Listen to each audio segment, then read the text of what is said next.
Perhatikan gambar berikut. Pernyataan berikut yang sesuai dengan gambar adalah: pertama, untuk menentukan gradien garis A, kita ambil dua titik yang berada pada garis A. Misalkan kita pilih dua titik pada garis A, titik yang ini dengan yang ini. Ini misalkan A, B, maka dari A ke B, turun ke bawah 1, naik turun ini perubahan Y, karena dia turun nilainya negatif, delta Y sama dengan negatif 1 karena satu kotak. Kemudian untuk sampai ke B, dia bergerak ke kanan berarti positif, kiri kanan ini delta X sebanyak 3 kotak, karena ke kanan jadi positif, jadi delta X-nya sama dengan positif 3.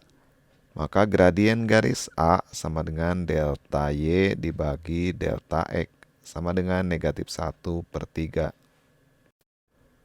Untuk menentukan gradien garis B, pilih dua titik yang dilalui garis B. Misalkan kita pilih titik yang ini dengan titik yang di bawahnya. Misalkan titik C dan D. Dari C ke D, dia turun 2 kotak.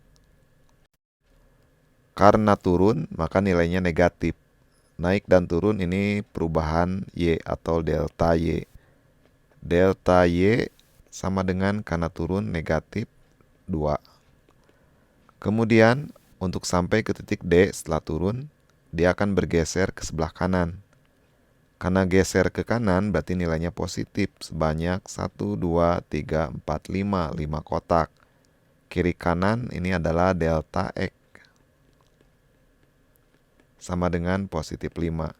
Jadi gradien garis B sama dengan delta Y dibagi delta X sama dengan negatif 2/5. Dan untuk menentukan gradien garis C, sama seperti tadi kita pilih dua buah titik. Misalkan kita pilih ini titik E, dan titik kedua misalkan titik F. Maka dari titik E ke titik F, pertama dia naik sebanyak 3 kotak, karena naik nilainya positif. Turun naik, ini adalah delta Y.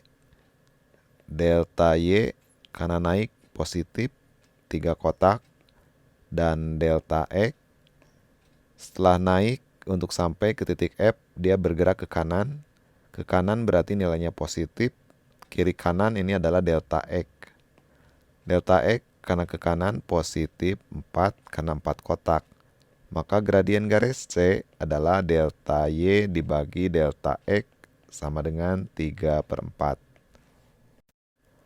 Dan untuk menentukan gradien garis D, sama seperti tadi kita pilih dua titik. Misalkan titik pertama ini adalah titik G, titik kedua ini kita misalkan titik H. Dari G ke H, pertama dia naik ke atas. Naik ke atas berarti nilainya positif. 2 kotak jadi positif 2. Turun naik adalah delta Y. Delta Y sama dengan positif 2. Kemudian setelah naik 2, dia bergeser ke kanan untuk sampai ke H. Karena ke kanan nilainya positif 1 kotak berarti 1. Kiri kanan adalah nilai delta X. Jadi delta X karena dia ke kanan positif 1 kotak. Sehingga gradien garis D sama dengan delta Y dibagi delta X. Delta Y-nya 2, X-nya 1 sama dengan 2. Jadi gradien garis D sama dengan 2. Dari pilihan ABCD, jadi yang benar adalah gradien garis B negatif 2/5. Jadi jawabannya adalah B.